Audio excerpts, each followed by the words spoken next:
एक देव को भेजा, जाइए पता लगा कर आइए कि धरती में कंपन हो क्यों रहा है। देव नीचे आया और बताया कि हनुमान जी महाराज ने अपनी यात्रा प्रारंभ कर दी। सभी देवगण बहुत प्रसन्न हुए कि चलो हनुमान जी महाराज ने अपना वो पावन पुण्य कार्य प्रारंभ किया कि जिसके बाद मनुष्य तो क्या देवताओं को भी पुण्य का लाभ मिलेगा। लेकिन देवताओं को थोड़ा संशय हुआ कि क्या हनुमान जी के अंदर वही शक्ति और सामर्थ्य आज भी है जो शक्ति उन्हें बाल्यकाल में मिल गई थी। सुरसा माता को भेजा, जाइए हनुमान जी महाराज की परीक्षा लीजिए।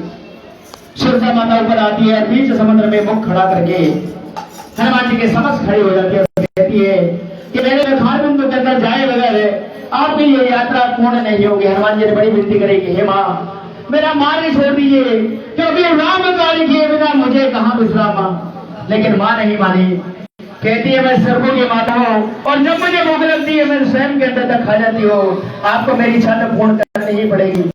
हनुमान जी ने मन ही मन विचार किया, इस प्रकार तो मेरा बहुत समय बच जाएगा।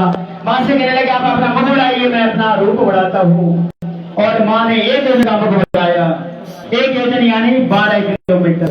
हनुमान जी 2 योजन के हो गए, माँ 10 योजन की, हनुमान जी 30 योजन की, माँ 50 योजन की, हनुमान 100 और माँ 100 योजन की होगी यानी कि 1200 किलोमीटर। अब बताइए जिसका मुख इतना बड़ा हो उसका शरीर कितना बड़ा होगा। हनुमान जी ने मन में विचार किया कि मैं अगर 100 गाऊंगा तो 200 हो जाएंगे और मैं इतना बड़ा हो जाऊंगा तो मेरे प्रभु श्री राम जी क्या कहेंगे कि हनुमान जी माँ का पता लगाने गए कि खेल करने गए। एक पैर रामेश्वरम में होगा तो एक पैर लंका में होगा।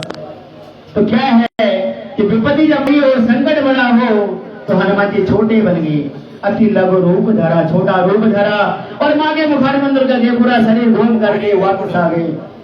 और माँ से विनम्र होकर विनती करी कि हे माँ, मैं तो आपके पेड़ से ऊपर आ गया, मैं आपके पुत्र समान हूँ, अब तो मुझे आज्ञा दीजिए, मेरी यात्रा में विघ्न न डाले। माँ कहने लगी मैं आपकी यात्रा रोकने नहीं आती, आपकी परीक्षा लेने आई थी। आप सच में बहुत ही बलवान हो, आप ज्ञानी में अग्रणीय हो, आपकी सदा ही जय हो, आपकी सदा ही जय हो। और हनुमान जी महाराज को माँ ने आशीर्वाद दिया। जीवन के सफर में आशीर्वाद की सबसे पहले हनुमान जी महाराज ने कमाई करी। कहते हैं जीवन में यदि कमाई करनी हो तो आशीर्वाद की कमाई करनी चाहिए, क्योंकि आशीर्वाद किसी से लिया नहीं जाता।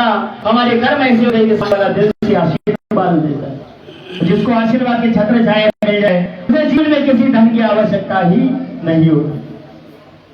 लंका की धरती पर पहुंचते हैं रात्रि के समय और पूरी लंका को निहारते हैं कि कहां पर क्या है, कैसा है। सुबह के समय में एक भवन दिखता है हनुमान जी महाराज को, जिस पर चारों तरफ से राम नाम अंकित था और घर के बाहर तुलसी का वृक्ष।